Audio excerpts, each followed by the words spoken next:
L'Afrique du Sud, comment dire? Ça nous faisait penser à Mandela, au Cap et au rugby. L'Afrique du Sud, c'est 50 millions d'habitants et un pays grand comme deux fois la France. On en prend plein les yeux quand on voit ces paysages de cartes postales au duty-free de l'aéroport. Et quand un bagagiste vous dit qu'elle compte 11 langues officielles, comme le zoulou, le kossa et l'afrikaner, et qu'il est lui-même capable d'en parler 10, ce qui vous en conviendrait inimaginable en France, on se doute bien qu'il y a une richesse culturelle incroyable. Mais après, derrière la façade, qu'est-ce qu'on savait vraiment de l'Afrique du Sud? Pour y voir un peu plus clair, commençons par caractériser l'agriculture du pays.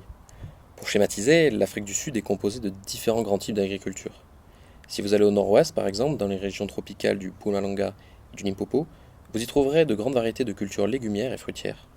Tandis que sur la côte est, au niveau de la région montagneuse du KwaZulu-Natal, vous pourrez y voir de grandes étendues de prairies et des cannes à sucre qui profitent du climat océanique. Si vous allez dans l'Eastern Cape et le Northern Cape, à l'ouest du pays, vous pourrez y croiser des élevages ovins et bovins. Dans le Gauteng, Free State et Northwest, ce sera plutôt ces plaines immenses et des champs de maïs que vous pourrez admirer.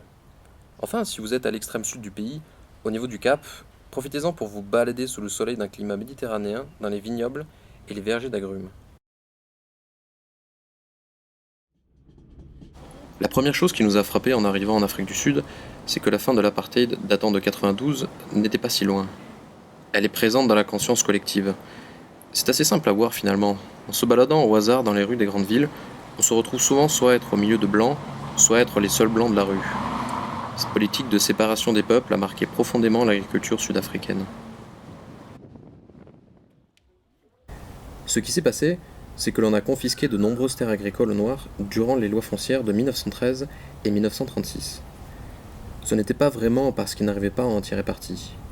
Au contraire, c'était dans le but de supprimer la concurrence et d'obtenir une main-d'œuvre moins chère pour les exploitations blanches et les mines.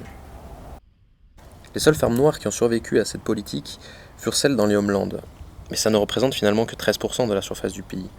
Elles n'ont d'ailleurs jamais pu se développer, n'ayant accès ni au marché national et encore moins au marché international, car étant interdites de vendre en dehors du Homeland.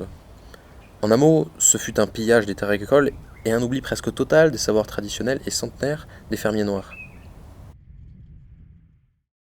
À la fin de l'apartheid, le gouvernement a voulu en quelque sorte réparer le mal, en restituant les terres à ceux qui pouvaient prouver que leurs ancêtres y étaient présents et y ont travaillé. Mais ce processus est lent pour un résultat finalement très mitigé, parce qu'en effet, dans les rares cas où ces terres ne sont pas vendues directement après restitution, ces fermiers noirs rencontrent toujours des problèmes d'accès à la terre, aux capitaux, à la formation ou encore au marché. En l'état, à l'heure actuelle, on trouve toujours une agriculture de subsistance dans les zones rurales et dans les townships, nécessaire à la survie des populations souvent sans emploi. Mais aujourd'hui, l'agriculture est largement dominée par les exploitations commerciales et majoritairement blanches, qui représentent 80% des terres agricoles et participent pour 95% de la production agricole mise sur le marché. Mais à dire vrai, l'Afrique du Sud a une agriculture qui se porte plutôt bien. Il ne faut pas oublier que c'est la première puissance agricole africaine. Son secteur agricole lui permet de produire suffisamment pour couvrir ses besoins de base. Cela fait 50 ans qu'elle est d'ailleurs autosuffisante en céréales.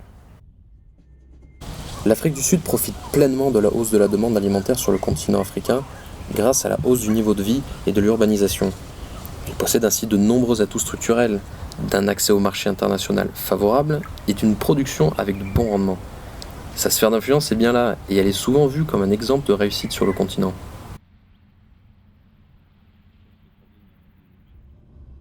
Ça, ce sont les bons aspects de la situation. Mais bien sûr, tout n'est pas si rose. Le gouvernement, c'est un fait, ne souhaite en aucun cas reproduire les erreurs qu'ont connues le Zimbabwe en détruisant la structure agricole par une redistribution trop brusque des terres.